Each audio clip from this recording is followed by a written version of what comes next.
At 9:17 p.m., I was standing alone inside Cancún International Airport with $43 in my wallet, 8% battery left on my phone, and a son already flying back to America without me. Funny thing about betrayal, sometimes it doesn't arrive looking cruel. Sometimes it smiles, buys you coffee, pats your shoulder, and tells you to wait by gate 14. 18 days later, that same son sat across from me, asking for one signature. He didn't get it. But stay with me here to understand why my own son left me stranded in a country where I knew nobody. You need to understand what he thought I didn't know. If you're watching right now, tell me where you're watching from and what your local time is. I always love seeing how far these stories travel. And if you enjoy real stories about family hard truths and quiet strength, take a second to subscribe. Now let me tell you how this all started. My name is Orion Flores. I'm 68 years old. And if you saw me walking through Omaha on a Tuesday morning, you probably wouldn't look twice. I'd understand. I drive a silver 2008 Ford Taurus with a dent near the rear bumper that I promised myself I'd fix sometime around 2017. The driver's side cup holder sticks if you push it too hard. The radio only catches 3 stations clearly. 4 if the weather feels generous. My closet mostly looks like a retired hardware store employee and a tired grandfather accidentally combined wardrobes. Flannel shirts, old jeans, brown work boots, a gray jacket I have owned longer than some marriages last. I live alone in a small ranch-style house near South 72nd Street in Omaha, Nebraska. Not fancy, not sad either, just quiet, too quiet sometimes. My wife Elena used to fill empty space without trying. You know people like that. People who made a room feel warmer simply by existing inside it. Elena had this habit of humming while washing dishes. Never full songs, just pieces of songs, half lyrics, forgotten melodies. 4 years after she passed from a stroke, sometimes I still hear it. Not really, but enough. I keep one photo of her inside my wallet. Summer of 1998. Lake McConaughey. She wore a faded blue baseball cap and sunglasses too big for her face. I still carry it. Not because I'm trapped in the past. Because some people earn permanent residency inside your life. I usually woke up around 5:40 every morning. Habit. 34 years working international air cargo logistics will do that to a person. Most people hear cargo logistics coordinator and imagine paperwork. They're not wrong, but they're not entirely right either. My job had been solving problems before other people realized problems existed. Weather delays, missing shipments, incorrect customs declarations, fraud attempts, broken chains of communication, thousands of moving pieces. Airports don't tolerate panic.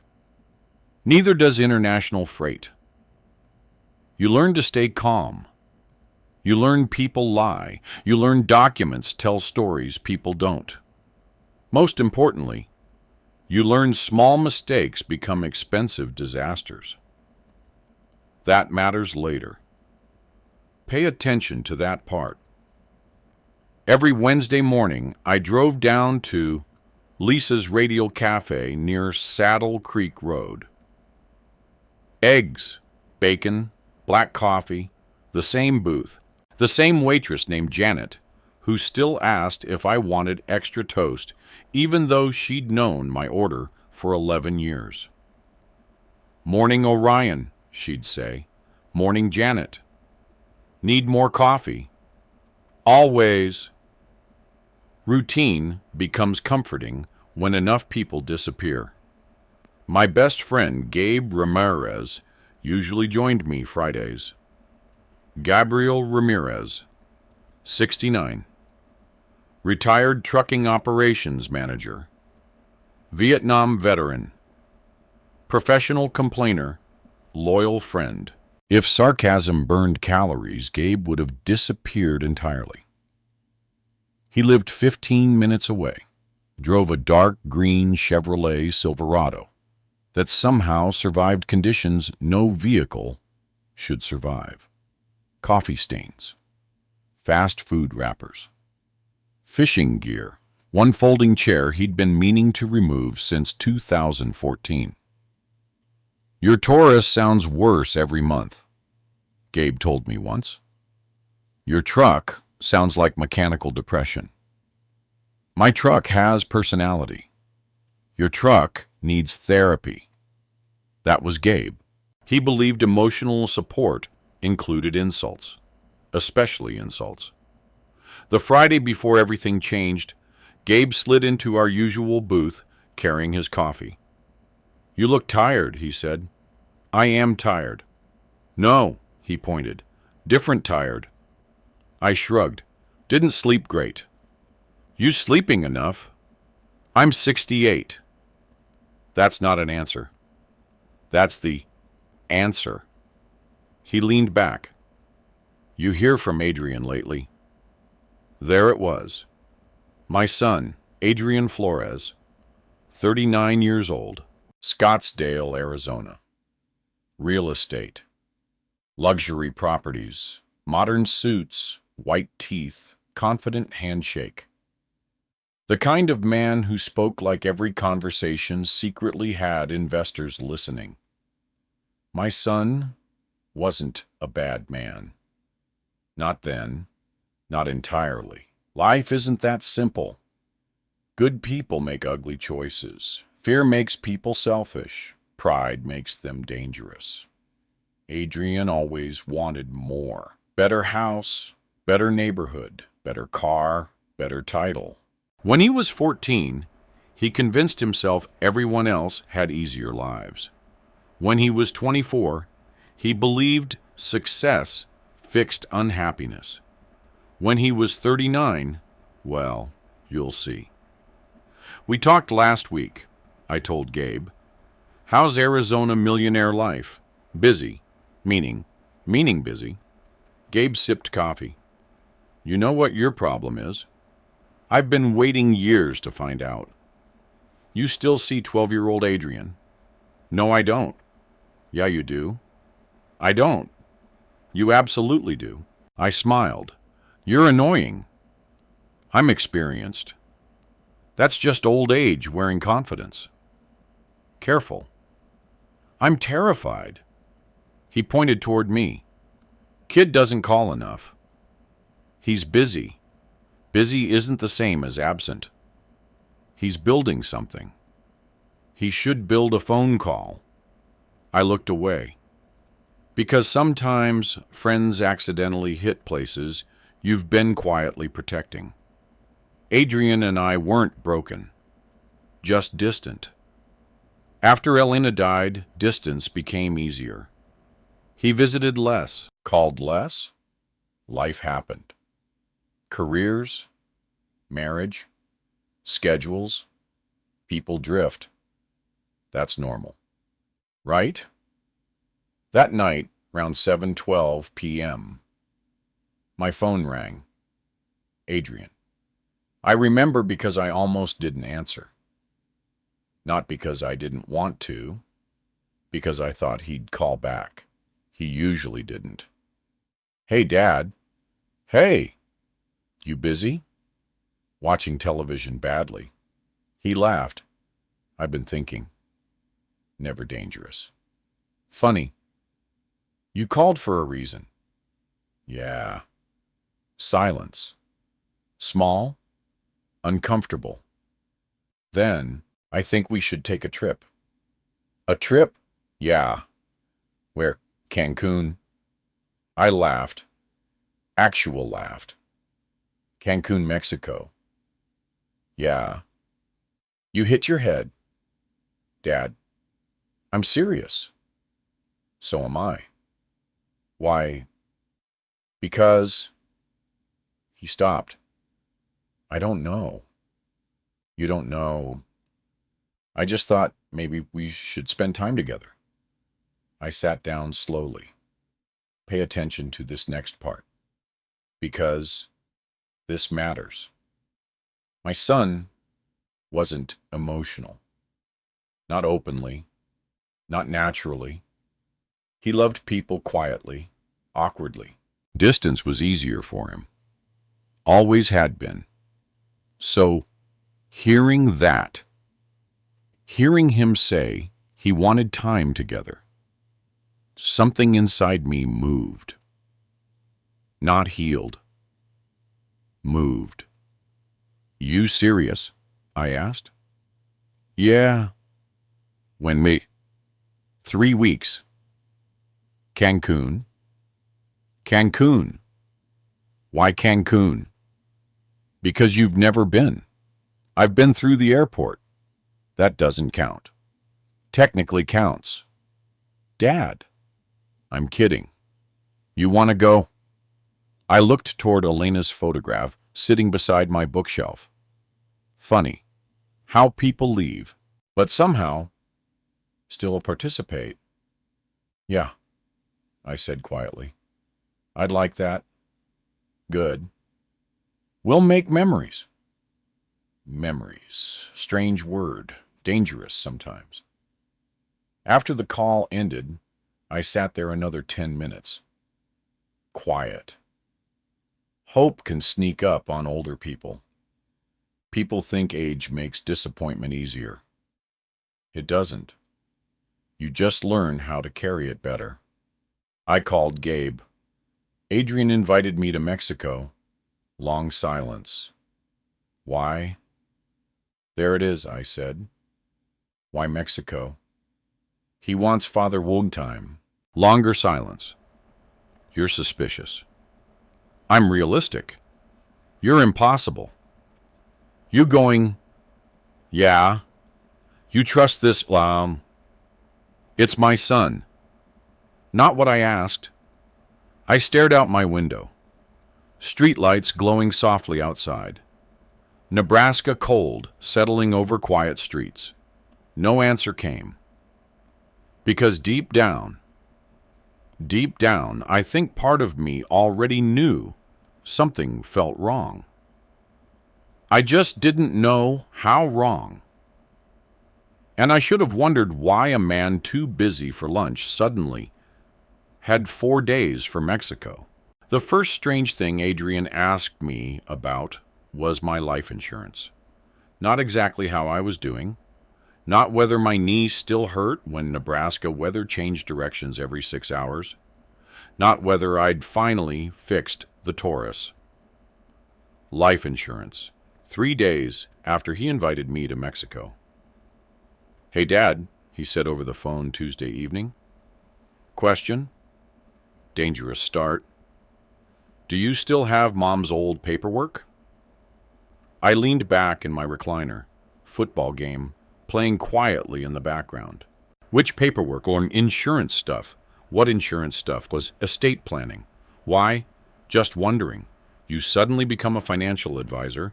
Dad, I'm asking. Long pause. I've been thinking, Adrian said carefully.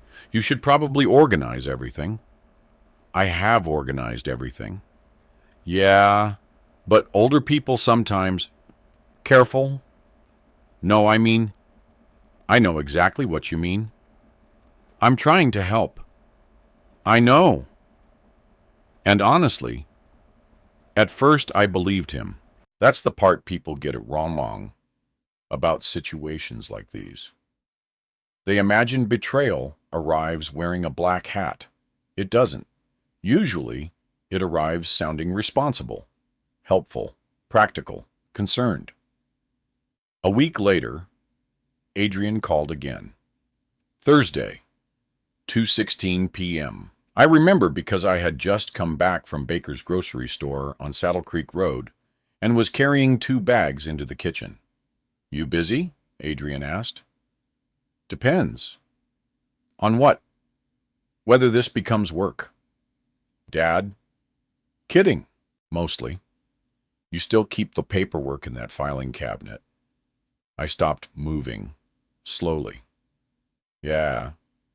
You should digitize stuff." "I have copies. Everything. Most things." "What about Mom's retirement paperwork?" I set groceries down. Milk, bread, bananas, 1 jar of peanut butter. Normal things. Small things. Funny how normal life keeps happening while strange things quietly build behind it. "Why?" I asked. "You know, estate planning." "Adrian?" "What, You've said estate planning 4 times. No, I haven't. You have. No, I haven't.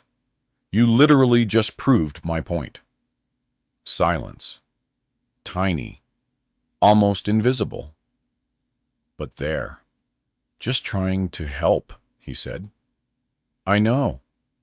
"Forget it." We hung up. That night, I stood in my kitchen thinking about Elena. She handled paperwork. Not because she loved paperwork. Because she didn't trust me with paperwork. Reasonable position. My filing cabinet sat beside the hallway closet. 2 drawers. Black metal. Older than Adrian. I opened it. Property documents, bank records, insurance information, retirement statements. Everything exactly where it belonged. Because logistics people don't survive 34 years by enjoying chaos. I checked everything. Mostly because doing something feels better than worrying. Everything looked normal. Mostly. The next Saturday, Adrian came to Omaha, unexpected. "Thought I'd surprise you," he said. He drove a dark gray BMW X5 now. Arizona plates. Expensive sunglasses. Expensive watch. Expensive confidence. "Since when do you visit without warning?" I asked. "Trying something new. Terrifying." "You hungry?" "Always." We went to Fernando's Cafe and Cantina, small place, South 13th Street. Good food. Reasonable prices. The kind of restaurant Elena loved. Adrian ordered quickly. Phone face down beside his plate, checking it anyway. You know that look, half present, half somewhere else. "So," Adrian said, "how's retirement?" Quiet. "You still golfing?" "No." "You should." "I hate golf." "You've never tried." "I've hated it proactively." He laughed. Real laugh. Not business Adrian. Not polished Adrian. My son. The one who used to build blanket forts in living rooms. The one who cried when Elena made him leave our old Labrador at the veterinarian's office. The one who once believed I could fix anything. That Adrian. He still existed. I needed you to understand that. Because villains in real life rarely feel like villains. They feel familiar. Human, complicated. Dinner finished. We got back to my house. Adrian wandered into the kitchen. Opened cabinets. Normal enough. Then Dad. "Yeah? You still keep paperwork here?" My shoulders tightened. Slightly. Barely noticeable. Some. "You should probably organize better." "I like my system. It's old. It's effective. You should scan things." "I already do." You do, Adrian. What, I worked logistics, right? International logistics. I know. No, I smiled. You don't. He smiled back, but something about it felt tired, forced. Can I use your bathroom? He asked. Hallway. He disappeared. 2 minutes, 3, 4. Longer than normal. Not suspicious. Not yet. Then he came back. Everything okay? I asked. Fine. You were gone a while. I'm almost 40. Still suspicious. You're weird. Learned from experience. He laughed again, then left around 8:30 p.m. Normal visit, normal conversation, normal goodbye. Except 2 hours later, I walked past my filing cabinet. One drawer wasn't fully closed. Tiny detail. Half inch, maybe less. Most people wouldn't notice. Logistics people notice. Always. I opened it. Nothing missing. Nothing obvious. Still, something felt wrong. Monday morning. Lisa's Radio Cafe. Gabe sat across from me. Coffee? Bacon? Complaints? Normal. Mostly. Something bothering you? Gabe said. Maybe. Kid? Maybe. Talk. He's asking weird questions. What kind? Insurance. Money. Paperwork. Gabe stopped chewing. That's weird. Probably nothing. People say that before disasters. It's not disaster. You sure? No. Trust your gut. Simple sentence. Trust your gut. Problem was, my gut and my heart had been arguing lately. Heart said he's your son. Gut said pay attention. Tuesday afternoon I drove downtown. First Nebraska Credit Union. Melissa Carter worked there. 55. Sharp. Practical. Friend of Elena's.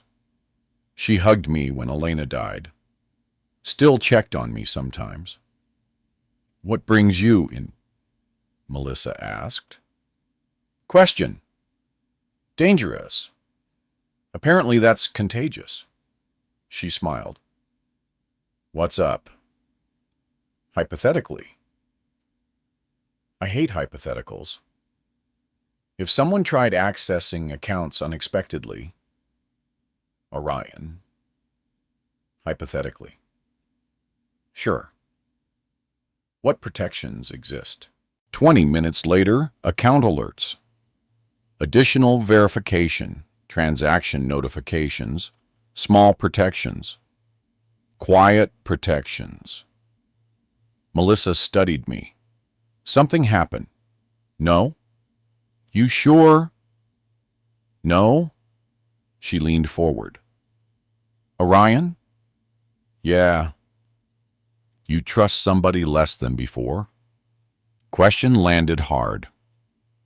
Because I didn't have an answer. Not one I wanted.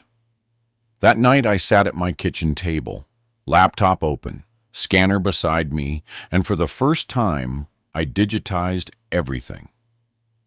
Insurance, property records, retirement accounts, copies, backups, cloud storage, external drive, old habits waking up, logistics brain, problem-solving brain, the brain Adrian forgot existed.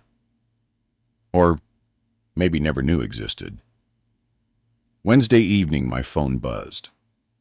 Picture message, from Adrian. Airport Lounge, Scottsdale. Caption, miss you already, old man. Cancun's gonna be fun. I stared at it. mile. Coffee, luxury travel lounge. Perfect picture, perfect sun, perfect timing, too perfect. Pay attention to this next part, because this matters. A man planning something dishonest often overperforms honesty, tries too hard, explains too much, smiles too smoothly. 3 nights before Mexico, I opened my filing cabinet again. Everything looked normal, except one thing. One document slightly crooked. Home property records, shifted, barely. No, I pulled it out, and there, near the bottom, almost invisible, small fingerprint smudge. Phone camera lens residue. Adrian had photographed something. Maybe more than one thing. I sat there quietly. House silent, clock ticking, Elena's picture sitting beside my bookshelf. And for the first time, real fear arrived. Not fear of losing money. Fear of understanding. Because by the time we reached Phoenix, Adrian thought he was carrying my future inside his backpack. People think airports are stressful places. They're not. Airports are honest places. Stress doesn't create character. It reveals it. I learned that somewhere around year 12 of working international cargo logistics, standing inside a freezing warehouse near Dallas at 2 in the morning, arguing over customs documentation while a shipment of medical equipment sat delayed because one man forgot a signature. People reveal themselves when timing matters, pressure matters, consequences matter. That's important. Remember it. 3 days after finding fingerprints on my property records, Adrian picked me up for our flight. Omaha to Phoenix. Phoenix to Cancun. Simple route. Simple vacation. Simple lie. Morning, old man. He stood in my driveway wearing dark jeans, white sneakers that looked expensive enough to require emotional commitment, and a navy quarter-zip sweater. Arizona had polished him. Sharp haircut, perfect teeth, confident posture. He looked successful. People mistake appearance for stability all the time. "You're late," I said. "I'm 2 minutes early. Emotionally late." "Good morning to you too." I loaded my suitcase. 1 medium black Samsonite, 1 carry-on backpack. Travel habits never leave logistics people. Extra charger, medication, printed itinerary, copies of documents, pen, notebook, always notebook. "That's all you're bringing?" Adrian asked. "It's Mexico, not military deployment." "You packed medicine?" "I'm 68. "Fair." "You pack sunscreen?" "I'll buy sunscreen." "Tourist mistake." "You bringing peanut butter again?" I don't know why people judge excellence. Because TSA exists. I've beaten TSA before. You absolutely have not. We'll see. He laughed. Normal. Easy. That's what made it dangerous. Phoenix Sky Harbor. International Airport sat bright under Arizona sunlight when we arrived. Crowds, families, business travelers, rolling luggage wheels making that familiar airport soundtrack I'd heard thousands of times over 34 years. Funny thing, airports smell the same everywhere. Coffee, cleaning products, stress, motion, hope, regret. I checked my watch. 11:42 a.m. Plenty of time. Adrian moved differently than usual. Faster, shorter patience, checking his phone constantly, Text messages, email, something. Everything okay, Beno? I asked. Yeah. You look busy. Work. You're on vacation. Real estate doesn't stop. Sounds exhausting. It pays. There it was. Not arrogance exactly. Not yet. But close. We reached baggage check. Small moment. Easy to miss. Critical. Pay attention to this next part. Airport systems run on patterns. Timing. Procedures. People who work logistics long enough learn to spot interruptions instinctively. Tiny things, small things, things that don't belong. Adrian handed over his ID boarding pass. Quick, efficient. Mine took longer. Normal. Age, printed documents, extra questions. No issue, except when the airline employee handed back our paperwork, I noticed something. Adrian's reservation code.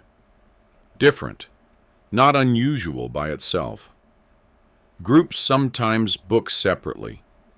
Families sometimes travel independently. But he booked our trip, together, or supposedly together. Hey on, I said casually. Why are our reservation numbers different? Corporate travel thing. What corporate travel thing? My rewards account. Airlines don't split reservations automatically. Dad? What? Relax. People say relax when they don't want questions. I smiled, said nothing. TSA's security line moved slowly. Families removing shoes, business travelers pretending inconvenience, violated constitutional rights. One man arguing about toothpaste regulations, airport traditions. Then my moment arrived. Sir, TSA agent said, need you to inspect your bag. Adrian closed his eyes immediately. No, he said quietly. Oh, yes. You brought peanut butter. Peanut butter travels. Dad, peanut butter adapts. Sir, TSA agent said carefully, you can't bring this quantity. Technically, no. It was expensive peanut butter. It remains expensive peanut butter. Adrian rubbed his forehead. Oh my God. You abandoned quality. Once. I said, quality abandons you forever. You're holding up security. History remembers sacrifice. TSA agent laughed. Adrian didn't. 5 minutes later, problem solved. Peanut butter surrendered. National security preserved. You happy? Adrian asked. No. You okay? No. Need therapy. Need peanut butter. For a minute. Just 1 minute. Everything felt normal.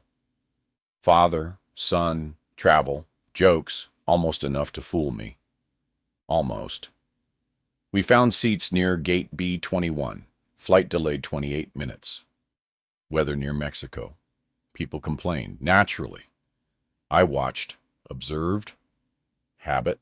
Old politics instinct. Adrian sat beside me, phone in hand. Typing quickly. Deleting. Typing again. His knee bouncing. Fast. Restless. You're nervous, I said. I'm not nervous. You bounce your leg when nervous. I bounce my leg normally. No, I do. You've done it since age 13. No, I haven't. You absolutely have. Silence. Small. Tight. Then his phone rang. Private corner. Quiet voice. Too quiet. But airports amplify strange things. Carry pieces, fragments, words. Enough. Yeah, Pause. No, he doesn't know. Pause. Everything's handled. Pause. We'll do it after. Pause. No. Longer pause. I said I got it. He came back. Face controlled. Professional. Real estate, Adrian. Not my son. You okay? I asked. Yeah. Work? Yeah. Lie. I knew it. Not because I heard enough. Because I had spent decades hearing people hide things. Freight companies. Insurance fraud. Shipping claims. Corporate mistakes. People always think lying means saying wrong information. It doesn't. Lying usually means changing rhythm. Adrian changed rhythm. Boarding finally started. Zone 1. Zone 2. Families, military, priority. We sat near boarding lane. I pulled out printed itinerary from my backpack. Simple habit. Double check. Always double check. My eyes stopped. Stayed there. Quiet. Still. Pay attention. This matters. Return flight. Cancun. Phoenix. Seat assignments. Mine. 22C. Middle seat. Cruel but survivable. Adrian. 4A. First class. Separate booking. Separate con. Separate experience. Parad. Aaron. What? Why are we sitting apart? Oh. Upgrade. You upgraded yourself. It was available. You didn't ask. I didn't think. No, I looked directly at him. You didn't. Silence. People nearby boarding flights, rolling luggage, airport announcements, noise everywhere. Strange how betrayal starts. Not with explosions, with tiny permissions, tiny selfish decisions, tiny moments someone decides your comfort matters less. I paid for the trip, Adrian said carefully. There it is? What? Nothing. You upset? No. You're upset. No. I folded itinerary slowly. Calm, always calm. Logistics brain. Observe first, react later. You could have said something, I said quietly. You're making too much out of it. Maybe, maybe not. But then I noticed something else. Tiny, almost invisible. Adrian's carry-on partially unzipped. Inside folder corner. Blue. Printed document. Title visible. Just enough. Power of attorney. My heartbeat changed. Only slightly. But enough. He noticed me looking. Zipped bag immediately. Too fast. Far too fast. Ready? He asked. Boarding line moving. People standing. Motion everywhere. I looked at him. My son. 40 feet from boarding. Mexico ahead. Questions building. Answers hiding. And for the first time, real certainty arrived. Not fear, not suspicion, certainty. This wasn't a vacation. It was a setup with a sunscreen.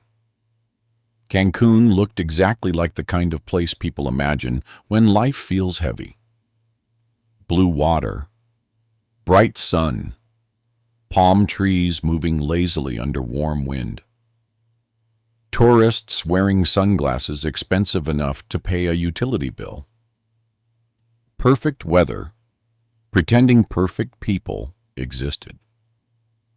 Our shuttle pulled away from Cancún International Airport around 4:20 p.m. I sat beside the window. Adrian sat beside silence, phone in hand, thumb moving, message after message. You know that look. Not casual texting, managing something, controlling something. My old logistics brain kept working. Problem was, I wished it wouldn't. I wanted to be wrong. I needed you to understand something. People think older men want to win arguments. No, older men want peace.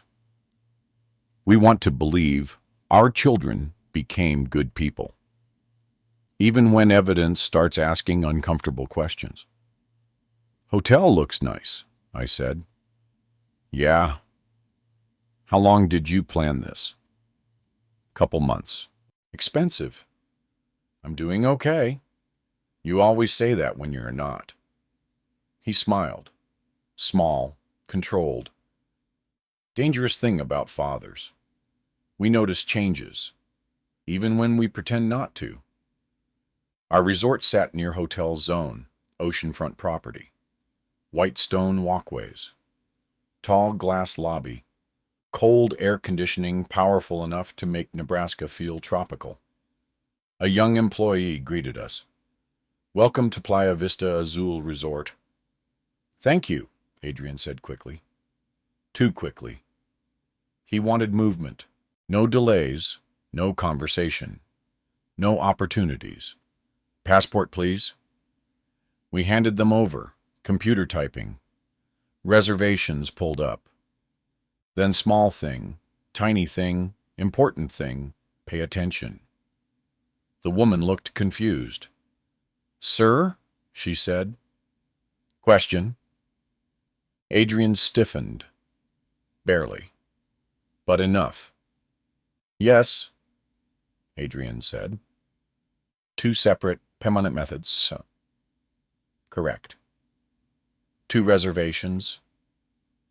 Correct. One room. Correct. Pause. Typing. Typing. Typing. Okay. Shivas said finally. Everything looks fine? But something inside me shifted. Again. Separate bookings. Separate flights. Separate payment systems. People planning shared experiences don't usually separate everything. People planning exits do. Room 514, ocean view, king bed, pull-out sofa, nice place. Too nice. You're taking the bed, Adrian said. No. Dad, I'm not sleeping on your expensive couch. Dad, I'm old, not fragile. You snore. I breathe aggressively. He laughed. Real laugh. For half a second, my son returned. Not businessman Adrian. Not distant Adrian, my kid. Then his phone rang, screen lighting briefly. One name. Trevor, he answered immediately. I'll be downstairs, he said. You take a call in the room. I said, bad signal. We're on Wi-Fi. Just need air. Door closed. Silence. I walked toward balcony. Ocean stretching endlessly. Beautiful. Almost unfairly beautiful. Elena would have loved this place. She loved water. Said oceans reminded her that life stayed bigger than our problems. I sat down slowly. Pulled wallet out. Looked at her picture. Lake McConaughey. Blue cap, big sunglasses, smile. Always that smile. You would have figured this out faster, I said quietly. Grief changes over time. Early grief feels like drowning. Later, grief feels like carrying something heavy, long enough you forget life without it. Knock. Door. Adrian returning. You okay? He asked. Fine. Tired. Shota. Old. You hungry? Always. Dinner happened downstairs near the resort restaurant. Outdoor seating. Warm breeze. Live guitar music. Families laughing. Tourists pretending calories didn't exist on vacation. Adrian ordered expensive steak. I ordered fish tacos. You're in Mexico, he said. Live dangerously. I am. Fish tacos aren't dangerous. My cholesterol disagrees. He smiled politely. Phone face down. Again. Then vibration. Again, again, again. Work ba? I asked. Yeah. No vacation. Real estate never stops. Sounds miserable. It pays. There it is again. What? Nothing. Silence. Then, how much is the Omaha house worth now? Adrian asked. There. Finally, not hidden, not disguised. Straight. Simple. Direct. I put my fork down. Just asking. People ask weird things lately. Dad, you ask weird things lately. I was curious. About market value. Yeah. You work Arizona luxury property. Yeah. You suddenly interested in Nebraska suburban pricing. You're making this weird. No. I looked directly at him. You are. Pause. Longer. Then Dad. Adrian said carefully. You ever think about downsizing? No. Why? I like my house. Big house for one person. It's 3 bedrooms. Exactly. One for me. 1 guest room. 1 office. You don't need changes with age. He leaned back, frustrated, impatient. You know something interesting? Greed hates patience. Greed rushes, pushes, pressures, and pressure creates mistakes. My phone buzzed. Text message. Gabe. Surviving paradise. I smiled. Typed back. Sun hasn't thrown me into ocean yet. Phone buzzed immediately. Give him time. I laughed. What? Adrian asked. Gabe. He's still alive? Barely. Tell him Arizona is improving you. Impossible. Rude. Warranted. For a few minutes, things felt normal. Dangerously normal. Then Trevor called again. Adrian stood immediately. Need this. Important. Yeah. Business. Yeah. Vacation sounds relaxing. Door toward lobby closed behind him. I waited 30 seconds, 40, 50, then I followed. Not dramatically, not suspiciously, logistics people verify. We don't assume. Lobby hallway curved near conference rooms. Quiet. Mostly empty. Then voice, Adrian. Low. Sharp. No. Pause. I said no. Pause. Power of attorney doesn't matter if... Silence. My heartbeat slowed. Not faster, slower. Danger does that sometimes. You become calm, extremely calm. Years of logistics emergencies taught me that. Panic wastes information. I know, Adrian said. Just give me until Friday. Pause. No. Long pause.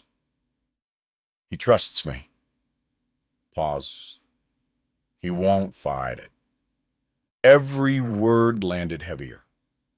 Every word colder. Then footsteps. Coming back. I moved. Fast enough. Not obvious. Not suspicious. Old logistics knees still had something left. Back near restaurant entrance. Perfect timing. Adrian appeared seconds later. Face normal. Smile normal. Everything normal. Too normal.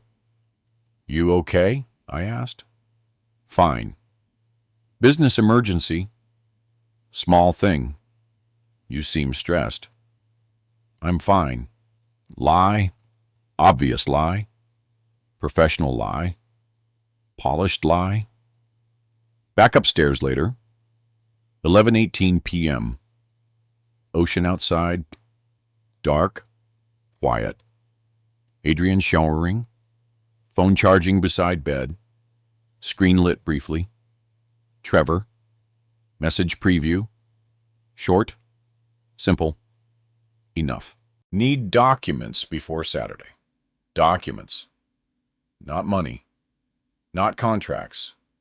Documents. My stomach turned. Very slowly. Like truth. Entering a room you hoped stayed empty. Bathroom water stopped. I sat down immediately. Normal. Relaxed. Calm. Because here's something 34 years of logistics taught me. Never show people when you've discovered the problem. Not until you understand the whole system. Adrian stepped out. You good? He asked. Yeah. You tired? Little. We got beach tomorrow. Sounds good. He smiled. Good night. Lights off. Dark room. Ocean outside. My son asleep 10 feet away. And somehow I'd never felt farther from him. Paradise doesn't make people better. It just gives greed a prettier background. I slept badly. Not because the bed was uncomfortable. Not because the ocean outside kept rolling against the shore like some giant breathing in its sleep. Because once doubt enters a room, it doesn't leave politely. It sits down, makes coffee, starts unpacking boxes. The next morning, I woke up at 5:46. Habit, retirement changes schedules. Cargo logistics brands them into your bones. Adrian was still asleep, phone beside him, face toward the wall. 40 years old in a few months. Funny thing. Sometimes your children become strangers so slowly. You don't notice until one day you're introducing yourself emotionally to someone you've known their entire life. I stepped outside. Warm air, ocean wind, palm trees moving softly. Cancún. Waking up. Beautiful. Unfairly beautiful. People jogged near the beach. Couples drank coffee. A young father carried a little girl wearing oversized pink sunglasses. She laughed. Loud. Happy. For a second, just 1 second, I remembered Adrian at 6. Nebraska State Fair, orange juice all over his shirt, crying because he dropped cotton candy. Elena kneeling beside him. It's okay, she'd told him. We can fix accidents. Some accidents. Not all. Breakfast started around 7:15. Buffet downstairs, eggs, fruit, coffee, bacon slightly overcooked. Adrian arrived late, phone in hand. Again. Always phone. You sleep okay? He asked. Fine. You sure? Old people sleep weird. You're not old. I appreciate your sudden generosity. He smiled. Not fully. Not really. You want to hit the beach today? He asked. Sure. Pool later? Sure. Boat tour tomorrow? Sure. You're very agreeable. I'm on vacation. You sure? No. Silence. Tiny. Sharp. Then his phone vibrated. Again. Screen face up this time. Trevor. He flipped it over immediately. Too fast. Much too fast. You know, I said casually, you've got one nervous investor. He isn't nervous. You sure? Yeah. Because nervous people call less. Dad. What? Nothing. No, not nothing. Something. Always something. Beach around noon. Sun bright enough to make Nebraska winters feel fictional. Tourists everywhere. Music playing. Kids screaming near the pool. Adrian looked distracted. Checking emails. Walking away repeatedly. Short conversations. Private conversations. Careful conversations. I watched. Quietly. You learn something spending 34 years fixing logistics disasters. People preparing something complicated create patterns. Repeated behaviors. Repeated pressure. Repeated mistakes. Greed especially. Greed gets sloppy. Around 2:10 p.m. I met Sophia Navarro, 33. Hotel operations manager, dark hair, sharp eyes, professional, efficient. The kind of person airports and hospitality industries survive because people like her exist. My room key stopped working. Minor problem. Front desk. Sophia fixed it. You here visiting family? She asked. Vacation with my son. Nice. Supposedly. She smiled. You don't sound convinced. Long story. I work hospitality. We hear stories. You hear lies. Also true. I liked her immediately. Competence recognizes competence. You from Mexico? I asked. Cancún. Born here? Born here. Nice tie. Beautiful city. Tourist city. Unfortunately. People though difficult. Tourists forget workers are humans. Cargo clients to do that too. You worked cargo. 34 years. Airport cargo. International. That explains your face, my face. You notice things. I laughed. That obvious, Very.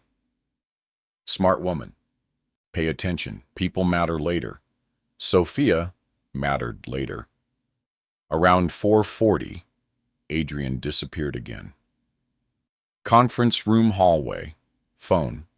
Trevor. Predictable. I stayed near the outdoor lounge. Coffee. Notebook. Observing. Old habits. Then voice. Not Adrian. Male voice. American. Mid-40s maybe. Near lobby entrance. You sure the old man signed? Trevor. Had to be. Another voice. Adrian. Low. Controlled. No. Pause. Not yet. Pause. We don't need everything. Pause. We need enough. Enough. Strange word. Dangerous word. I stayed still. Very still. Cargo emergencies taught me something. Movement attracts attention. Calm gathers information. I said, relax, Adrian said quietly. Power of attorney handles most of it. Power of attorney. Again, there it was, not suspicion anymore, not doubt. Confirmation. My son. My son. My own son. Cold settled inside me. Not anger. Not immediately. Something worse. Disappointment. Because anger arrives fast, disappointment arrives heavy. Footsteps. I moved, casual, natural. Old logistics reflexes still alive. Adrian appeared 20 seconds later. You okay? He asked. Fine. You look tired. Vacation exhausting me. He laughed. Too quickly. Need dinner reservations? He asked. Sure. You want to do steak tonight? Sure. Everything okay? There it is. What? You keep asking. Asking what? If everything's okay. Because you're acting weird. Maybe I'm 68. You're not funny. I'm extremely funny. No. Objectively funny. No. Tiny smile. Then gone. Dinner happened around 7. Ocean View Restaurant. Lights hanging overhead. Beautiful. Too beautiful. You know something strange? Pretty places don't stop ugly things. They just hide them better. Adrian ordered bourbon. Second one too. Mistake. People under pressure drink differently. Talk differently. Move differently. Third mistake arrived around 8:12. You ever think about selling Omaha? Adrian asked. There it was again. House. Money. Assets. Transfer. Movement. Always movement. No. Market's good. I'm not selling. You could downsize. I'm not. You could retire somewhere warmer. I'm retired. You know what I mean. No. I looked directly at him. No, Adrian. Silence. Music playing softly. Ocean moving beyond restaurant lights. People laughing nearby. Entire world continuing while mine quietly cracked. Dad, he said carefully, you trust me? Question hit hard. Not because of what he asked, because of when. People asking for trust usually want access, not connection. I love you, I said. That's not what I asked. I know. Long silence. Long enough. Then phone buzz. Trevor. Again. Adrian stood immediately. I gotta take this. Of course. Business. Of course, yeah. He left. I sat alone, ocean wind moving softly. Elena's picture inside my wallet. Weight inside my chest, growing heavier. Then a voice. Sophia. Everything okay? She asked. Funny. Second person today. Same question. No, I said quietly. No? She sat down. Not pushing, not talking, just sitting. Sometimes kindness doesn't arrive woodly. Sometimes kindness simply stays. You know, Sophia said quietly, my father taught airport maintenance 30 years. Oh yeah. He always said people reveal truth when rushed. Smart father. Your father sounds wise. He was difficult. Wise people usually are. She smiled. You worried about your son. Not question. Statement. I looked toward lobby, toward lights, toward somewhere. Adrian stood building something ugly. Yeah, I said quietly. Little bit. Sophia nodded. No rush. No rush what? Finding truth. I smiled. Small. Tired. Real. Then my phone buzzed. Unknown number. Arizona area code. Voicemail notification. No message. But instinct moved. Deep, sharp, dangerous, logistics brain. Problem-solving brain. The brain Adrian forgot existed. Something was moving. Something important. And for the first time since arriving in Mexico, I stopped hoping I was wrong. Because sometimes truth hurts less than waiting. And deep down, I think part of me already knew. The only question left was how far my son planned to go.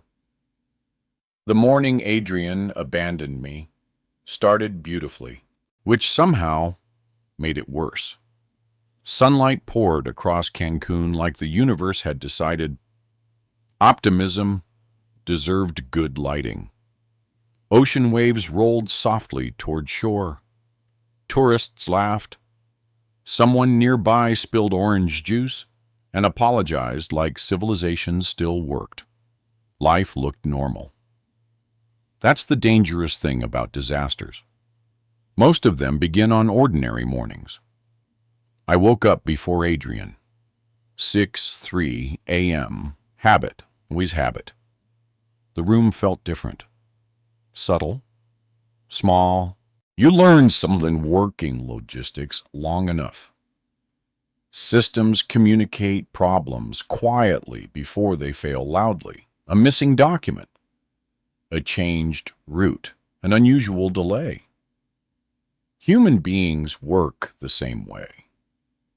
Something felt wrong. I looked over. Adrian wasn't sleeping. His side of the room was empty. Bathroom light off, balcony empty, phone gone, wallet gone, not unusual. Still something. I put shoes on, walked downstairs, found him outside near the resort entrance. Phone pressed against his ear. Walking. Fast. Agitated.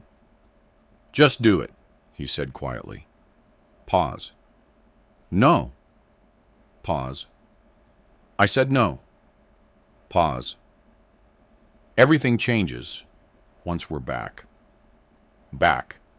Interesting word. He turned and saw me. Immediate smile. Yeah. Immediate shift. Too immediate. Morning, he said. Morning? You okay with there it is again. What is you ask that a lot because you seem off. Vacation gives me personality. No. You want breakfast? Sure. We ate near the beach. Eggs, coffee, fruit. Bacon somehow overcooked again. International consistency. Adrian barely touched food. Phone beside plate. Screen lighting constantly. Trevor. Always Trevor. You got money problems? I asked, suddenly. His eyes lifted immediately. Sharp. Fast. What? You heard me. No. You sure? Yeah. You look stressed. I'm fine. You know who says I'm fine the most? Dad. People are absolutely not fine. I'm serious. So am I. Silence. Longer this time. Ocean moving quietly behind us. I've got pressure, Adrian admitted. There it is. Everybody has pressure. What kind? Work. What kind? Real estate. What kind what? Can you stop doing that? Doing what? Interrogating. I'm asking. You're doing the thing. What thing? The logistics thing. Interesting. My logistics thing. He noticed. Always had. Problem was, he underestimated it. You remember Colorado? I asked. What? Snowstorm. I was like 12. 14. Whatever. Cargo shipment delayed. Okay? $3 million worth of medical equipment. So one warehouse manager kept saying everything looked normal. Okay. Know what happened? No. He was lying. What's your point? Nothing. Lie. Absolute lie. He knew. I knew he knew. Neither of us touched it. Not yet. Checkout happened later. Flight home. Cancún to Phoenix. Phoenix to Omaha. Simple. Supposedly. 11:42 a.m. Hotel lobby. And people checking out. Rolling luggage. Families, noise, movement. Normal. Danger hides beautifully inside normal. Sophia stood behind reception, helping guests. She smiled, seeing me. Going home, she asked. Supposedly. You don't sound excited. Long week. Safe travels. Thank you. Then she lowered her voice slightly. Mr. Flores, something changed. Tiny. Important. Yeah. Question. Okay. Your son changed transportation yesterday. Cold. Instant. Sharp. What transportation? Airport timing. What changed? I probably shouldn't. No. I looked carefully. Please. She hesitated. Your original airport shuttle changed. When? Yesterday afternoon. Who changed it? Pause. Very small. Very important. Your son. Interesting. Extremely interesting. What changed? I asked. Departure timing. To what? Earlier. Earlier. I felt something settle. Not confusion. Not surprise. Confirmation. Thank you, I said quietly. Mr. Flores. Yeah. Be careful. Simple words. Heavy words. People working hospitality see things. Patterns, behavior, fear, manipulation. Sophia had seen something. I knew it. Airport traffic moved slowly. Cancun afternoon heat pressing against glass windows. Adrian drove. Hands tight against steering wheel. Music off. Phone charging. Quiet. Too quiet. You okay, my man? I asked. I'm driving. I noticed. Dad, you seem tense. I'm not. You're gripping steering wheel like it insulted your mother. Silence. Then, Dad? Yeah. You trust me.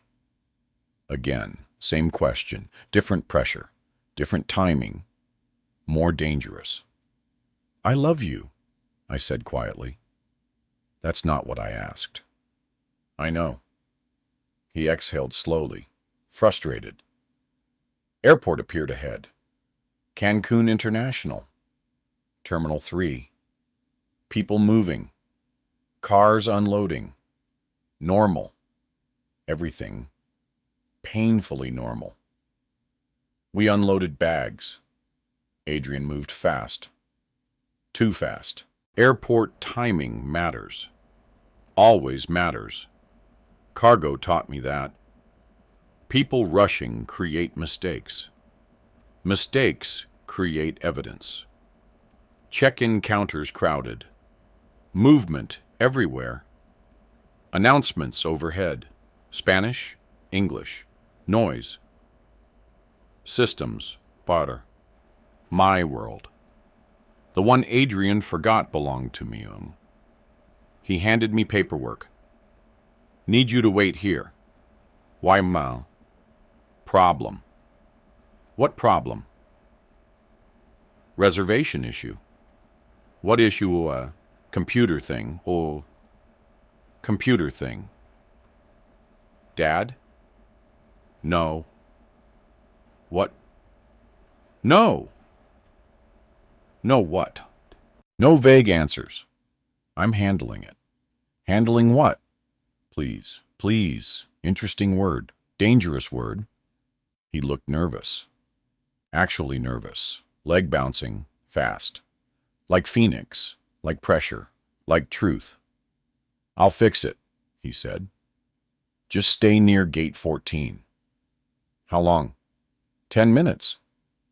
Adrian. Dad, look at me. He did. Finally. What's happening? Nothing. Just 1 second. One tiny second. Something cracked. Fear, guilt, pressure, something. Then gone. I'm fixing a problem. He walked away. Fast. Too fast. I waited. 10 minutes. 15, 20. Airport noise continuing. Life continuing. Phone battery, 41%. Fine. No issue.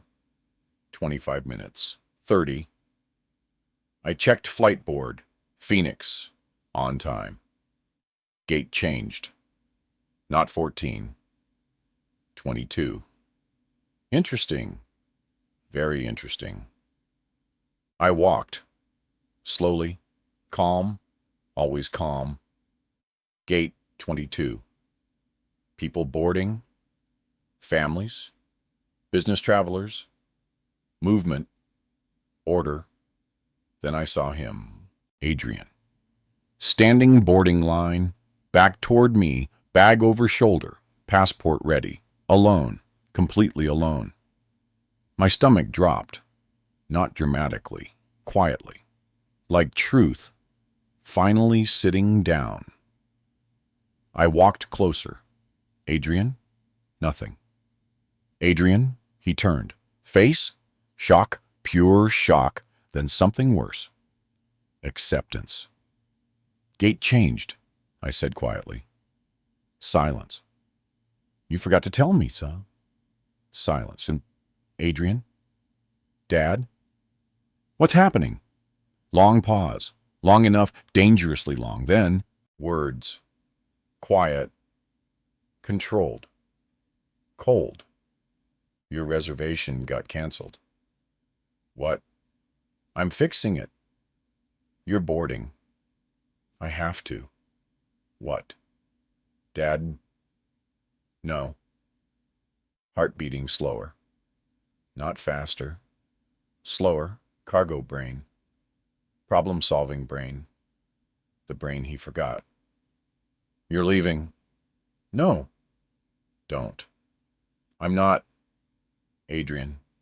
Silence. Airport noise everywhere. Life continuing. My life changing. I'll call you, he said quietly. Then the moment. The moment I still hear sometimes, still feel, still carry. My son turned, boarded, walked away, didn't look back, not once, not one single time. And standing there, inside Cancún International Airport, Watching my own child disappear, I realized something. My son abandoned the wrong old man. People imagine betrayal feels loud. It doesn't. Not at first. At first, it feels administrative. Like paperwork. Like standing under fluorescent airport lights while strangers roll suitcases past you and your brain keeps insisting there must be some misunderstanding. I stood there for maybe 30 seconds, maybe 2 minutes.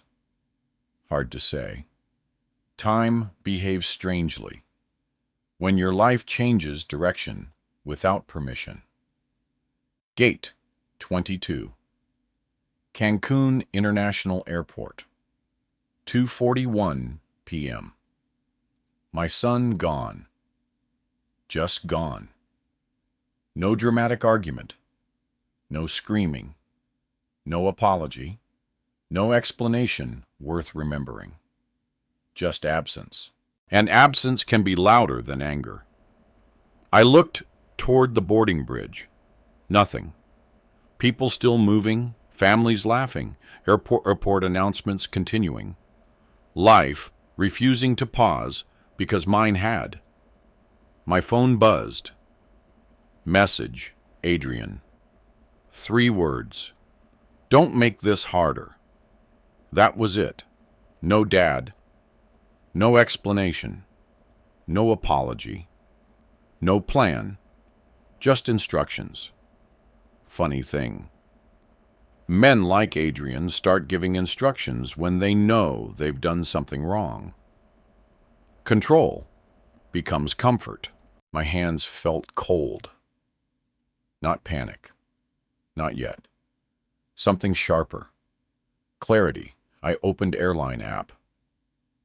Reservation. Loading. Loading. Then canceled. Return ticket canceled. No replacement. No transfer. No rebooking. Canceled. I stared at screen. Again. Canceled. Not an accident, not system error. Intentional. Very intentional. My first thought wasn't money. Wasn't logistics. Wasn't even anger. It was Elena. Because suddenly, unexpectedly, I knew exactly what she would have said. Okay, Orion. Breathe first. Cargo logistics. 34 years. Problem. Assessment. Resources. Action. Emotion later. I sat down near gate 22. Pulled a notebook from backpack. Started writing. Time. Flight number. Gate. Message. Facts. Always facts. You know something? Fear hates structure. Facts create structure. Structure creates options. I checked wallet.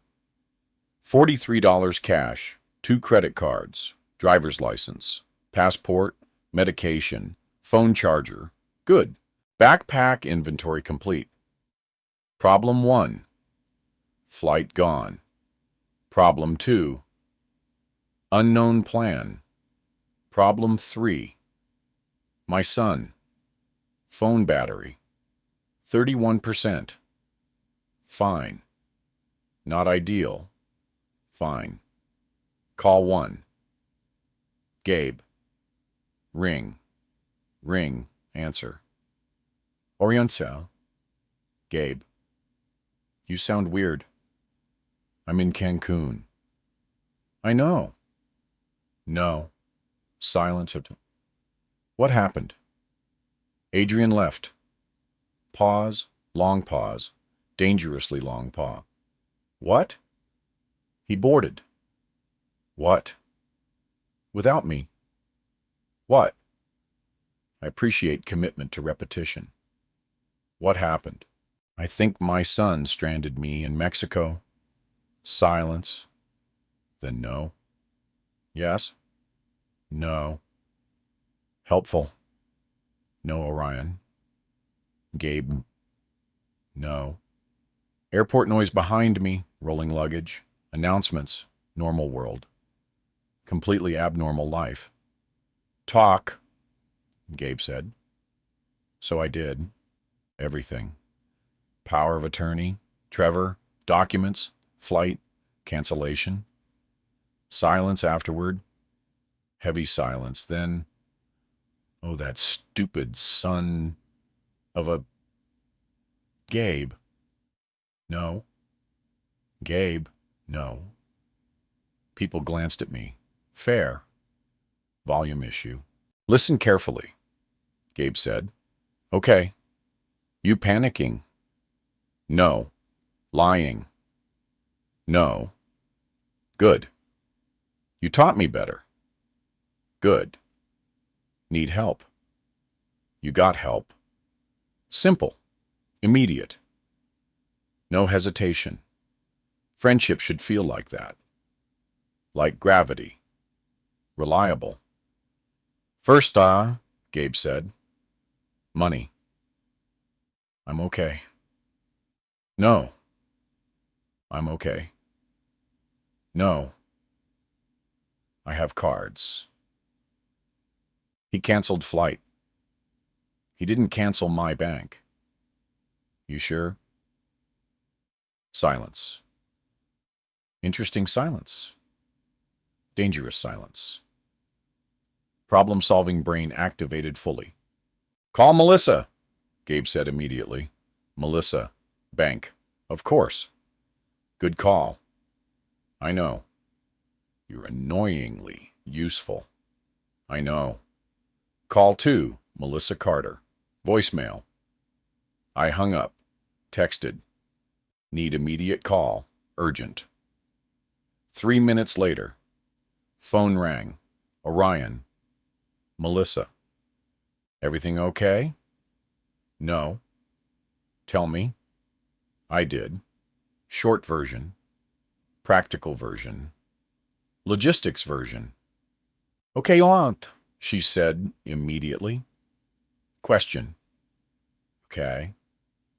Any suspicious account activity? No. You sure? No. Checking. Keyboard sounds. Pause. Longer pause. Then Orion. Voice changed. Danger voice. Professional voice. We had an attempted authorization yesterday. Cold. Instant. Sharp. What? Mortgage inquiry. Silence.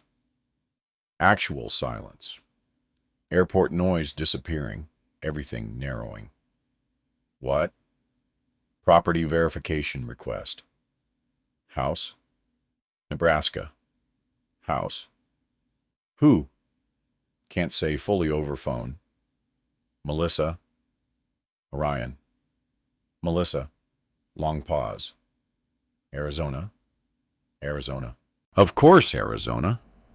You blocked it. Flagged it. Good. Good. Good. Heart slowing. Brain speeding. Additional thing, Melissa said carefully. What? Someone requested account ownership verification. When? Yesterday. Yesterday. While Adrian stood beside Ocean. While Adrian asked if I trusted him. While Adrian ordered bourbon. While Adrian smiled. Orion. Yeah. Need lawyer. Already knew. Already knew. Call 3. Rebecca Whitmore. Lawyer.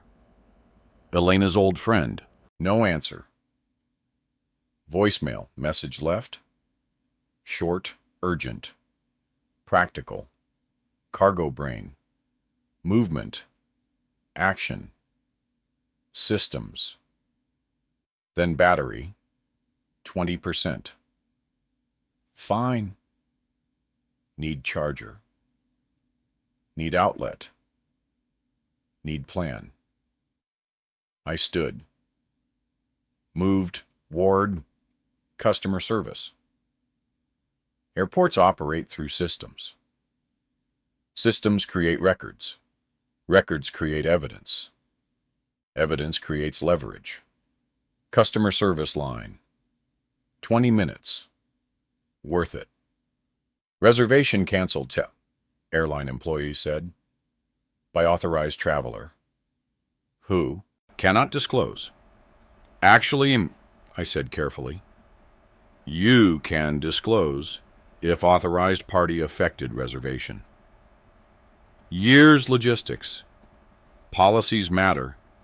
Words matter. Systems matter. Keyboard. Typing. Pause. Then reservation modified through companion account. Companion account. Adrian. Time. Yesterday. Yesterday, of course. Need printed confirmation. Sir, printed. You want cancellation confirmation? Yes. Cargo brain. Evidence. Paper trail. Always paper trail. Paper in hand. Proof. Timestamp. Modification record. Good. Very good. Phone 14%. Need charger. Need outlet. Need coffee. Need plan. Need Minister Flores. Voice. Behind me. Turned. Sophia. Hotel manager. Standing inside the airport terminal. What are you doing here? I asked. Airport vendor meeting. Life's strange sometimes. Very strange. She looked at my face, immediately understood. People who work hospitality long enough read damage quickly. He left, she said quietly. Not question. Statement. Yeah. You okay? No. No. She nodded. Not pity. Never pity. Thank God. You have place tonight? She asked. No. You have transportation? No. You eat what? No. You come. I can't. You come. Firm, certain, no argument. Funny thing. When life breaks something, sometimes strangers protect pieces family dropped. 3 hours later, small cafe.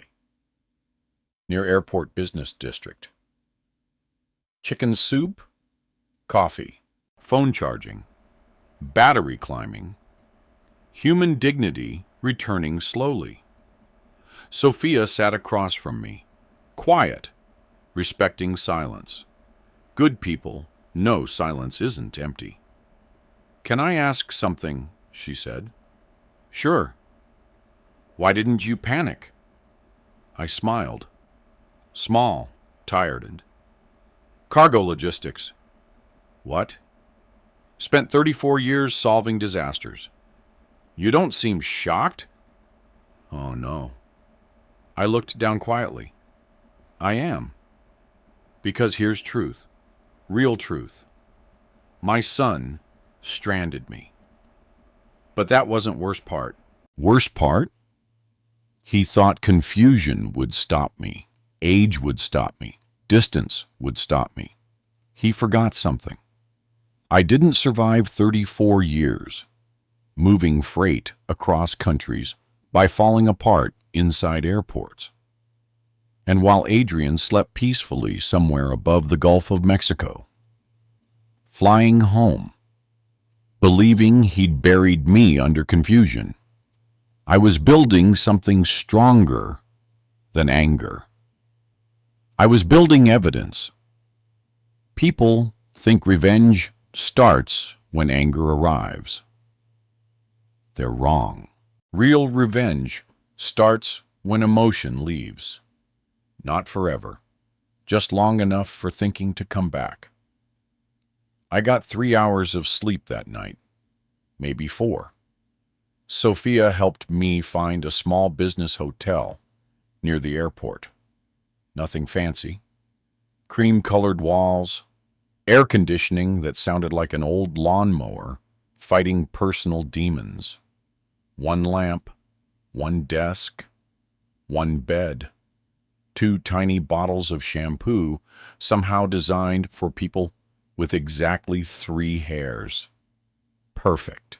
At 5:12 a.m., I sat at the desk with coffee and my notebook. Cargo brain. Problem-solving brain. List the facts. Always facts. Fact 1. Adrian canceled my return flight. Fact 2. Attempted mortgage inquiry on Omaha house. Fact 3. Account verification request. Fact 4. Power of attorney discussion. Fact 5. Trevor. Always Trevor. Fact 6. My son believed confusion would slow me down. Big mistake. Very big mistake. Phone rang. Rebecca Whitmore. Finally. Orion. Morning. Melissa called me. Fast. She's worried. Reasonable. Talk. So I talked. Everything. Mexico. Airport. Flight cancellation. Property inquiry. Power of attorney. Long silence. Lawyer silence. Which feels different. Lawyer silence means work. Orion. Yeah. You signed anything recently? No. Anything digital? No. Email authorization? No. Power of attorney? No. You sure? Very. Good. Pause. Longer pause. Then Orion. Yeah. You need home. Working on it. You need Omaha. Working on it. You need quiet. That one mattered. Because Rebecca knew something. Panic creates mistakes. Quiet creates leverage. Question, Rebecca said. Okay. Your son financially stable. Funny thing, question hit immediately. Because deep down, I already knew. Answer. No. Sure? No. What happened? Luxury happened. It's truth. Ugly truth. 3 years earlier, Scottsdale market exploded. Adrian exploded with it. Bigger house, bigger spending. Luxury watch.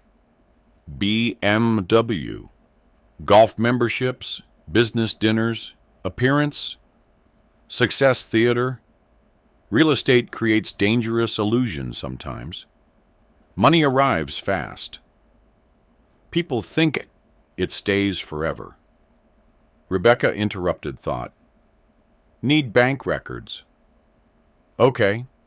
Need property protection. Okay. Need timeline.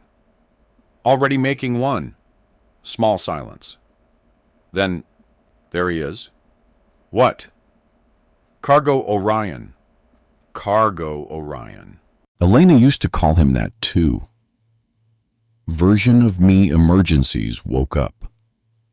Precise, quiet, methodical, dangerous, when focused. I'll start paperwork, Rebecca said. No police. Not yet. You sure? Not yet. Why? Because. Simple answer. Complicated answer. Because part of me, some stupid, loyal, broken father, part still hoped, still needed explanation, still needed truth directly. I need him to keep moving, I said quietly. Rebecca understood immediately. Paper trail. Paper trail. Okay. Call ended. Phone buzz here. Bah. Naturally. Morning sunshine, he said. Morning. You sound ugly. Helpful. You eat. Coffee. Food. Coffee counts. No. I know. Silenced. Friend's silence. Good as silence. What matter are you? Gabe asked quietly. Question sat on there. Heavy. Honest. I don't know. Liar. Maybe.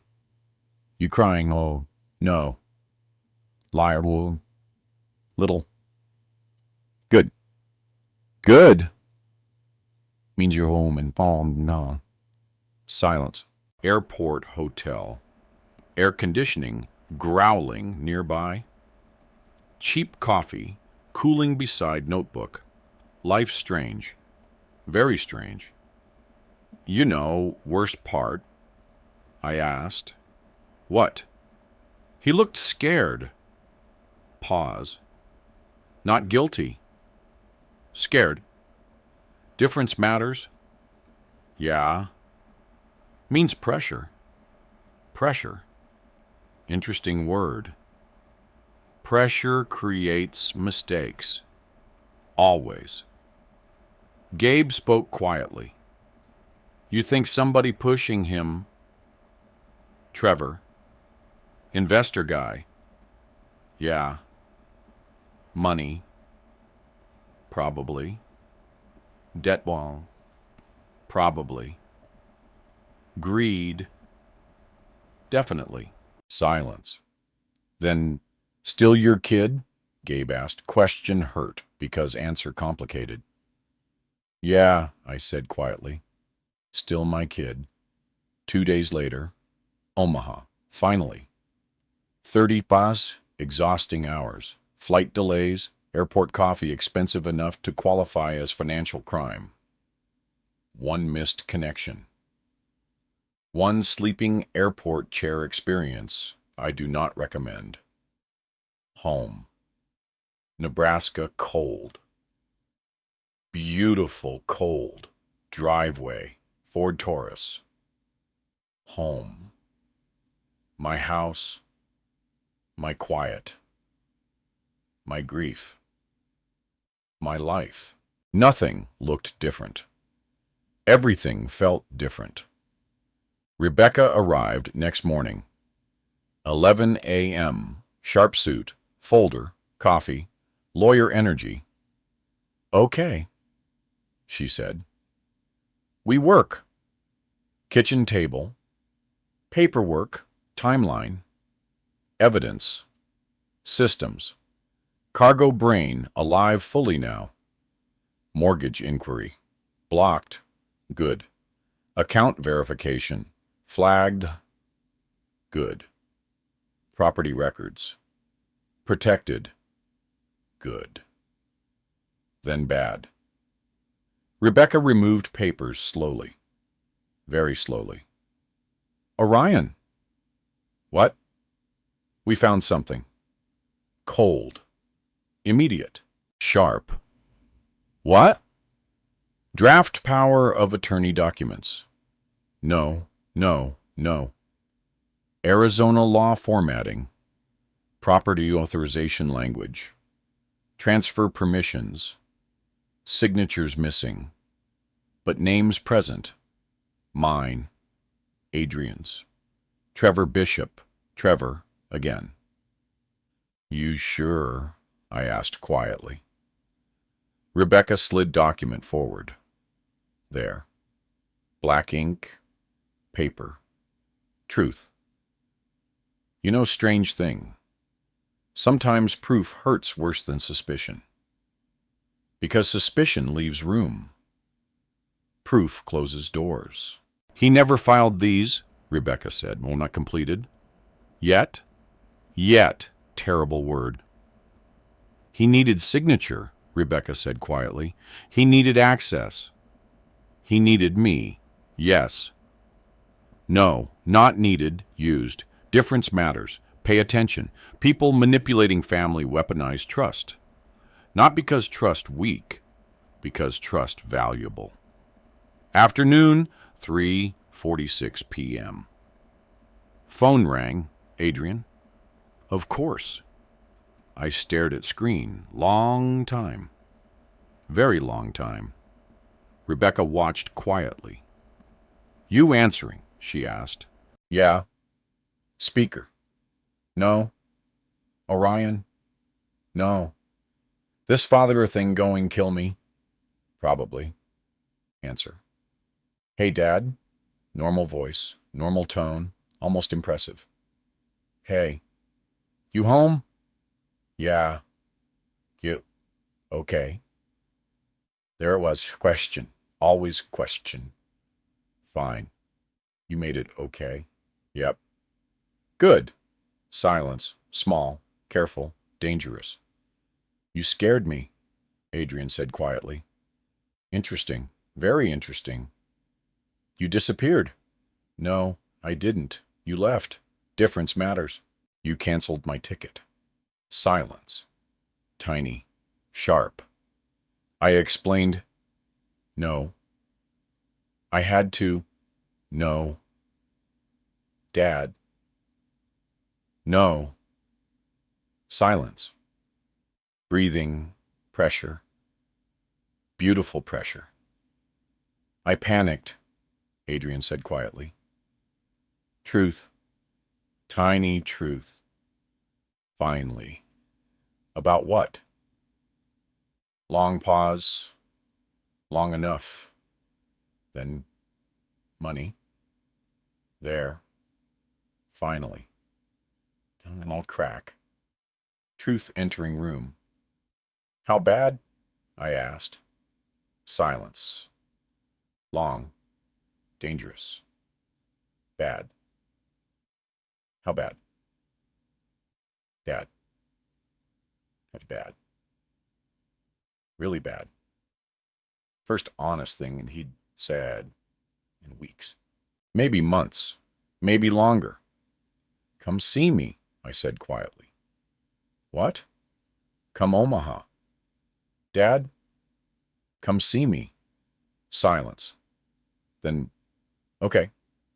Call ended. Rebecca stared. You're letting him come? Yep. You sure? No? Plan? Yep. What? I looked down at notebook. Timeline, evidence, systems, facts, paper trail, cargo brain, old man brain, father heart. War inside all three. He thinks confusion protects him, I said quietly. He thinks age slowed me. Rebecca leaned back slowly. Understanding. Finally, quiet revenge doesn't move fast. Quiet revenge waits, builds, documents, observes. And somewhere down in Arizona, my son still believed he controlled the story. He didn't. Not anymore. Then came Scottsdale. Scottsdale, Arizona feels expensive even when you're standing still. Palm trees, glass office buildings, luxury SUVs lined up, outside coffee shops selling $14 drinks with names longer than legal contracts. The kind of place where people wear success before they actually own it.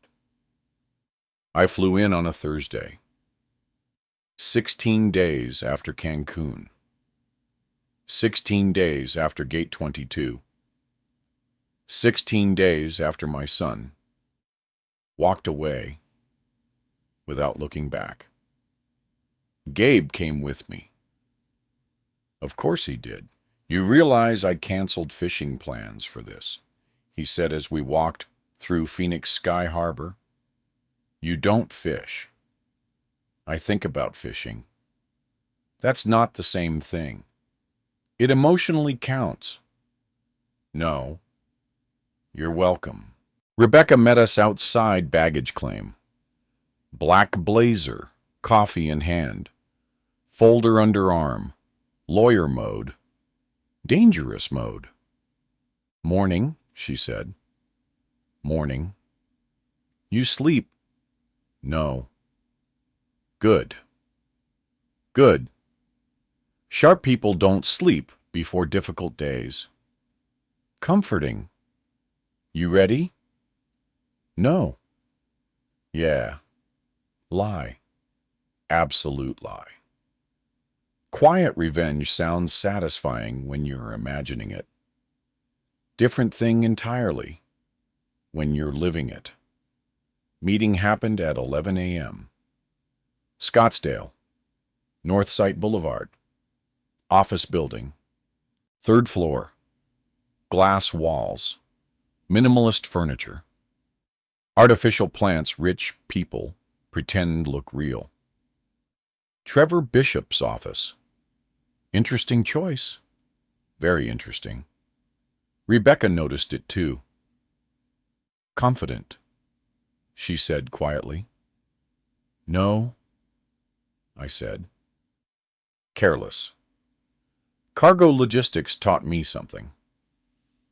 People doing dishonest things slowly start believing they're smarter than consequences. That's when mistakes arrive. Receptionist smiled politely. Mr. Bishop is expecting you. Of course he was. Conference room, long walnut table, bottled water, television screen mounted wall side. Professional, clean, calculated. And there, my son, Adrian, standing near window, blue dress shirt, no tie, tired eyes, older, not physically, emotionally. Pressure ages people. Trevor sat near table. 44. Expensive watch, expensive suit, expensive confidence. I recognized type immediately. Logistics career introduced me to hundreds. Men who confuse risk-taking with intelligence. Men who think charm outruns evidence. Claire sat beside Adrian. My daughter-in-law. 37. Teacher. Kind, patient, good person. She stood immediately. Orion. Claire. She hugged me. Real hug. Not performance. Not strategy. Real. Interesting. Very interesting. Because confusion lived inside her eyes. She didn't know. Not everything. Not enough. Good. Important. Sit, Trevor said. Friendly voice. Corporate voice. Manufactured confidence. I appreciate everybody making time. No, you don't, Gabe said immediately. Gabe, I said. What? Nothing. Absolutely nothing. Rebecca opened folder quietly. Not yet. Patience. Trevor leaned forward. Mr. Flores. Orion? Orion? Smile. Professional. Polly's, We've had misunderstandings. No, I said quietly. Misunderstanding means accident. Silence. Adrian stared table. Not me. Interesting. Very interesting, Holmes. You've had concerns, Trevor said. No. No. No. I folded hands calmly. You've confused concern with evidence. Silence. Beautiful silence. Cargo brain fully awake. Observe, timing, pressure, movement. People reveal themselves under pressure. Always. Adrian finally spoke. Dad. Voice smaller. Different. I panicked. I know. I screwed up. I know. I wasn't thinking. No. Silence. Claire looked between us, confused, concerned, afraid.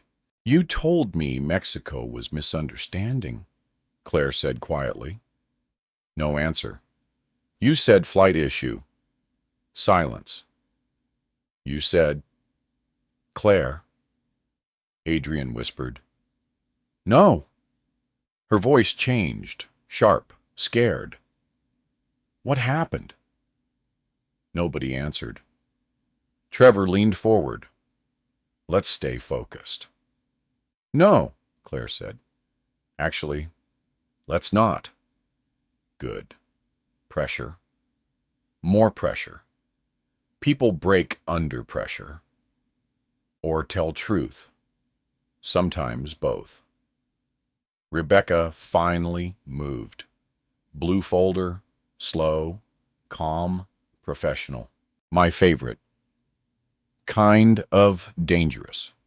Timeline, she said quietly. Paper 1. Flight cancellation confirmation. Date. Time. Authorized modification. Companion account. Adrian. Silence. Paper 2. Mortgage inquiry attempt. Property verification. Arizona. Date. Time. Silence. Paper 3. Draft power of attorney. Trevor Bishop. Adrian Flores. Property authorization language. Transfer preparation. Silence. Heavy now. Real. Sharp enough to cut. Claire stopped breathing for a second. Actual second. What is that? She whispered. Nobody answered. Trevor shifted. Tiny movement. Pressure movement. Danger movement. Draft paperwork isn't illegal, Trevor said carefully. No, Rebecca said calmly. It isn't. Good answer. Very good answer. Trevor relaxed. Mistake. Big mistake. However, Rebecca continued quietly, fraud preparation combined with property misrepresentation, flight interference, account verification, activity, and financial concealment becomes significantly more interesting. Silence. Pure silence. Adrian looked sick. Actually sick. Good. No, not good. Necessary. Different. Trevor, Claire whispered. What happened? Nothing happened. Lie. Weak. Lie. Pressure damaging performance now. Cargo brain noticing everything. Leg movement, breathing speed, eye movement, panic. Trevor panic. Adrian guilt. Claire heartbreak. Different pain everywhere. Then Rebecca placed final paper down. Email metadata. Wrong attachment. Beautiful mistake. Greed mistake. Pressure mistake. Metadata time stamp. Trevor Bishop. File creation. 9 days before Mexico. Document title. Flores asset transfer. Final silence. Gone now. Everything gone. Excuses. Stories. Performance. Gone. Trevor leaned back. Actually leaned back. Physical retreat. Instinctive. Human. Danger. Adrian? Claire whispered. Voice breaking. When? Nothing. When? Dad? No, Claire said. When? Adrian closed eyes. Long, heavy, broken. 3 months. Claire stared, like somebody hit her. Emotionally. Spiritually. 3 months. 3 months planning. 3 months calculating. 3 months looking me in eyes. 3 months. You stranded him, Claire whispered. No answer. You stranded your father. Silence. Adrian. Silence. Adrian. I panicked. There it is, Gabe said quietly. Fear, pressure, money, truth finally arriving. You left him alone, Claire whispered. I came back. No, I said quietly. No. Everybody looked toward me. Finally. Look at me. Adrian looked up. First time, actually looked. Eyes red. Fear. Shame. Regret. Real regret. Too late. Still real. Did you think I was old? I asked quietly. Silence. Or stupid. Nothing. No answer. Didn't need one. Because answer already existed. Every canceled ticket, every fake document, every lie, every silence, every step away from gate 22. Rebecca closed folder slowly. Professional. Precise. The bank has records, she said quietly. Property office notified. Fraud alert active. Relevant documentation preserved. Trevor went pale. Actually pale. Good. No. Necessary. Different. Claire crying quietly now. Small. Controlled. Dangerous kind. Heartbreak. Always quieter than television teaches. You said we needed help, Claire whispered. You said debt. Debt. There. Finally. Money. Pressure. Truth. How much? I asked quietly. Adrian stared table. Long silence. Long enough. Then Marm, 487,000. Gabe made noise beside me. Sound. Somewhere between disbelief and spiritual exhaustion. Nearly $500,000. Pressure. Greed. Fear. Everything suddenly visible. Everything suddenly obvious. And sitting there, watching my son collapse under the weight of choices he built himself, I realized something. The hardest truth wasn't what Adrian did. It was understanding why. Nobody moved for a long time. Not Gabe, not Claire, not Trevor, not Adrian. Funny thing about truth. People spend enormous amounts of energy avoiding it.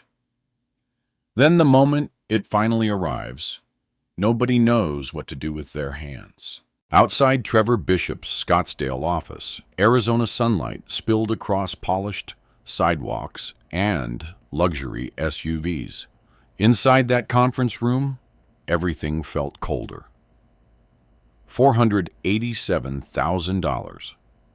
I kept hearing the number, not because of money, because numbers tell stories, always have.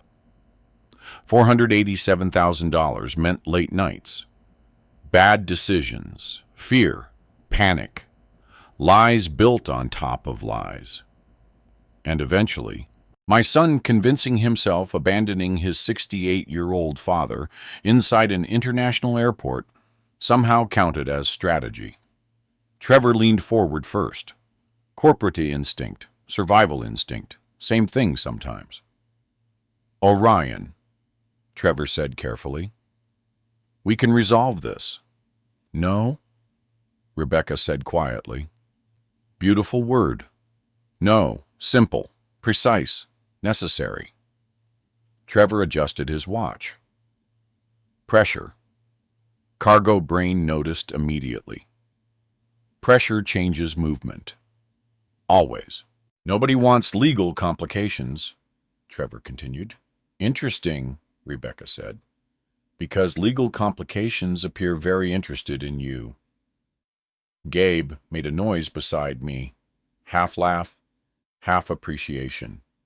Claire sat completely still, eyes red, hands folded tightly. Teacher hands, patient hands, hands that spent years helping children solve problems, hands that didn't deserve this. Adrian, Claire said quietly, look at me. He didn't. Look at me. Slowly he did. When were you planning to tell me nothing? After, she whispered. Silence. After what? Silence. After you took his house, Dad? No. Claire's voice cracked. Actual heartbreak. Quiet heartbreak. worse than screaming. "You left him alone," she whispered. "He would have been okay." There, that sentence, that terrible sentence. The room changed. Even Trevor realized it. He would have been okay. My son said that. Not because he hated me, worse, because he'd convinced himself I stopped being fully human. Old enough, capable enough, experienced enough, strong enough. People do dangerous things once they convince themselves someone can handle it. I stood slowly. No anger, no yelling, no television speech. Life isn't television. Real disappointment moves quieter. Adrian. His eyes lifted. Finally. "You know what hurts." Silence. Not Mexico. Nothing. Not the money. Nothing. Not even this. I touched papers lightly. Evidence. Timeline. Proof. "What hurts is you decided I became small enough to use." Silence. Heavy. Sharp. Real. "I panicked," Adrian whispered. "I know. I didn't think."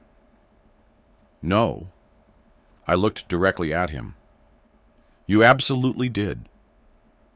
Because he had. That's the thing. Fear explained him. It didn't excuse him. Difference matters.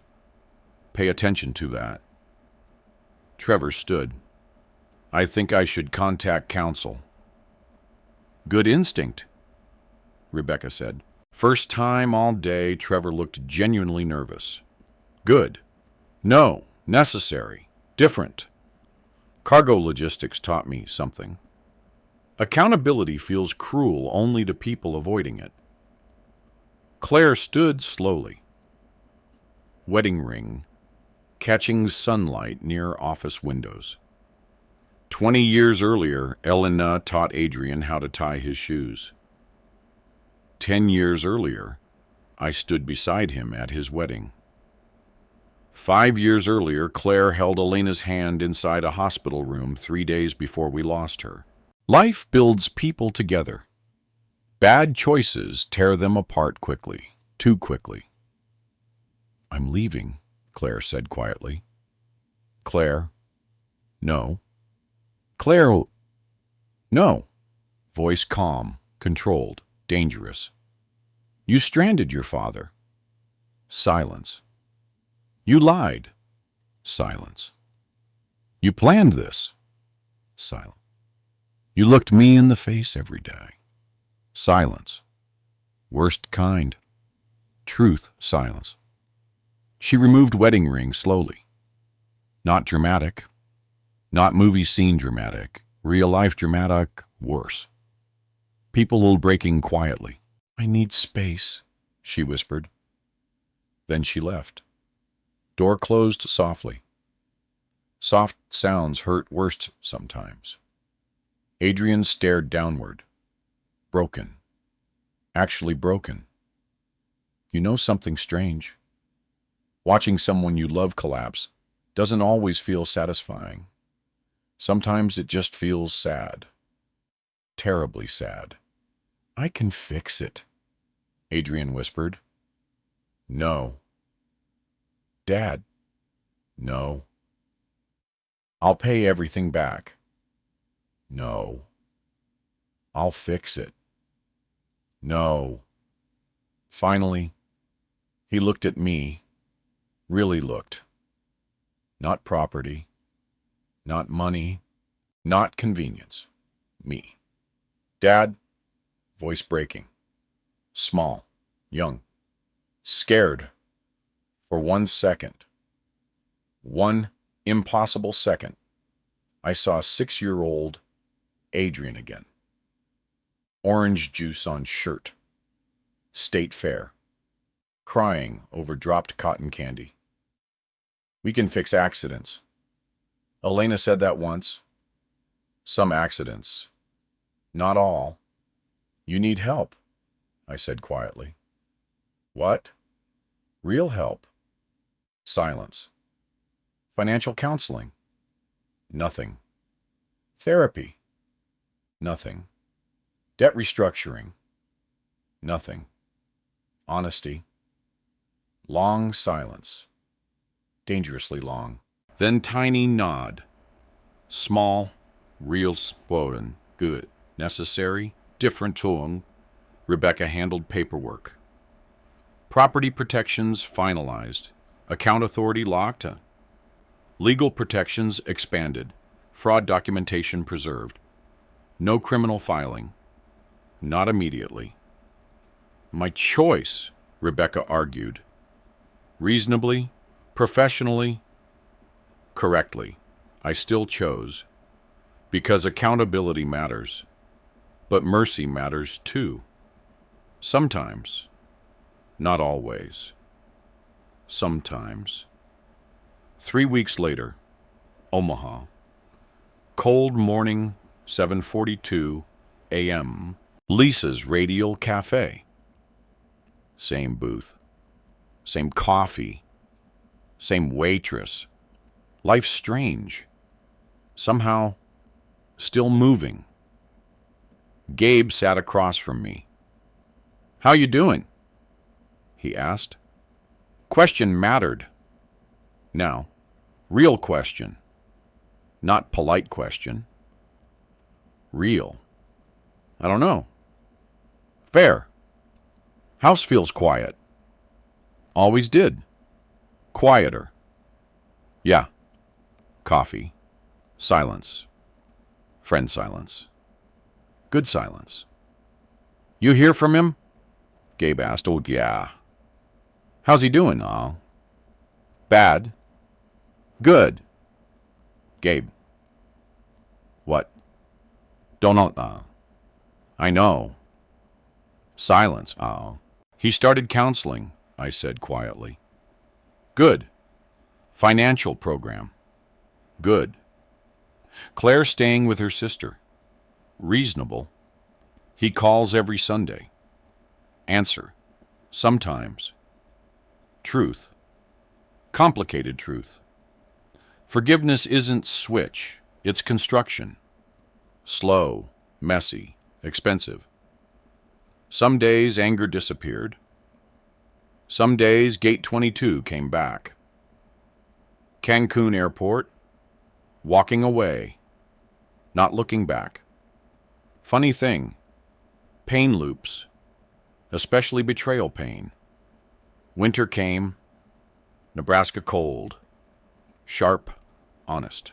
One evening, December. Snow outside. Quiet house. I opened old storage box. Found photograph. Adrian, 8 years old. Baseball uniform. Missing front tooth. Laughing. Elena beside him, hand on shoulder. Happy. Simple. Beautiful.